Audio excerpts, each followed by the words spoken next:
Hello guys, welcome to our first blog. আপনারা ব্লগটা দেখতে থাকেন, আশা করি বহুত ভালো লাগবো। তো আপনারা দেখতে থাকেন ব্লগটা। গাইস, আমি যামু বাজারে। তো কি জন্য যাই, কি করি না করি সব কিছু আপনি করে দেখামু। এটা আঙ্গ বাড়িতে থেকে বাজার যাওই না রাস্তা, এমন একটা চেপা রাস্তা, যেমন ধুবড়ি গলি যে বা চেপা বা একটা রাস্তা, ওই যে দেখা গেছে বাজার। ফাইনালি আমি নাপিতের দোকানে আয় পড়লাম চুল কাটার জন্য। তাই দেখি বহুত ভিড়। পরে বসে টসে থাইকা চুল টুল কাটলাম, কাটে অল্প পোস্ট পাস ধরলাম। দেখেন কিরম পোস্ট পাস ধরতাছি আমি। তারপরে বাড়িতে আসলাম। এই যে এটা হলো আঙ্গ বাড়ি। বাড়িতে এসে এখন গাও সাও ধুমু।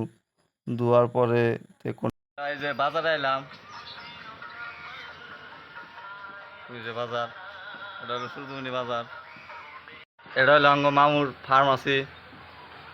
এই যে কাস্টমার নাই, এই যে মামু এনে বই রয়েছে, এই যে রাং মামুর গাড়ি।